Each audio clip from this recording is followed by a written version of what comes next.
Hi guys, welcome back to the channel. Today we are going to give you an update on the lawsuit between a Trinidad promoter and Vybz Kartel. So the Trinidad promoter is suing Vybz Kartel for US $1.1 million, which represents fees paid to Vybz Kartel to perform at a music festival in Trinidad, the One Caribbean Music Festival.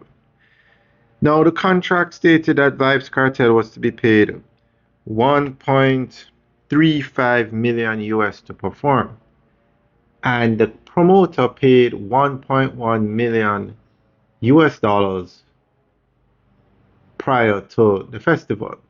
But Vybz Kartel did not perform and he did not travel to Trinidad. So the promoter is now suing Vybz Kartel to get back the US $1.1 million that was paid. Now, when it comes on to reggae music and dancehall, Jamaican artists control this market.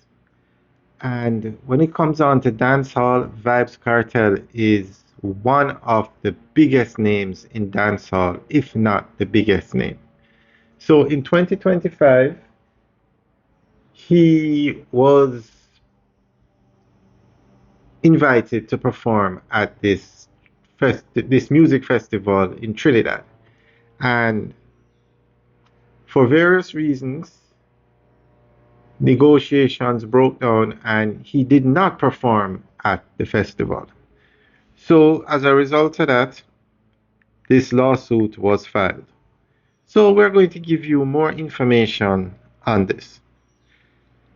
A Trinidad and Tobago-based event promoter has taken legal action against Jamaican dancehall superstar Vybz Kartel following the cancellation of his scheduled appearance at the One Caribbean Music Festival One Music Festival in 2025. According to reports out of Port of Spain, Jacko Entertainment Limited filed a civil lawsuit in the High Court of Justice alleging that Kartel breached a performance agreement and caused significant financial and reputational harm to the company. The suit also includes claims of unjust enrichment and defamation. The promoter is seeking damages exceeding 7.3 million Trinidadian dollars, along with the return of approximately 1.1 million US dollars it says was already paid to the artist, whose real name is Adidja Palmer. Court filings reportedly state that Jacko Entertainment entered into a written agreement with Kartel on November 22nd, 2024, for him to headline the One Caribbean Music Festival.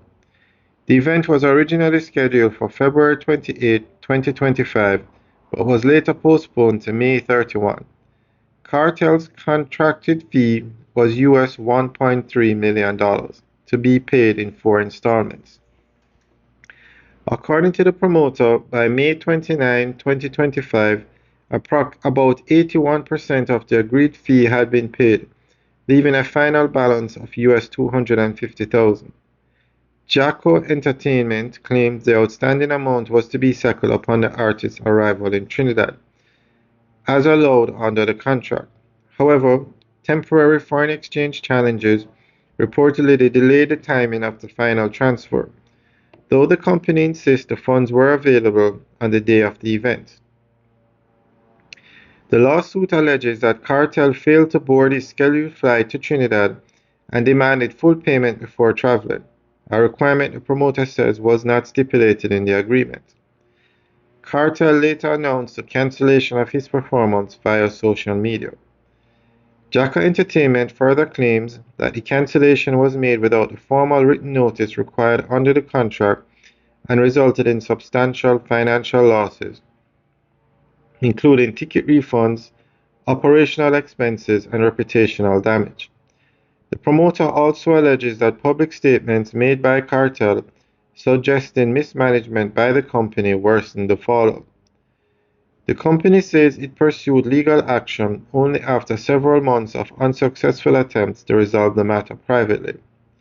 In addition to financial damages, Jacko Entertainment is seeking an injunction to prevent further allegedly defamatory statements as well as interest and legal costs.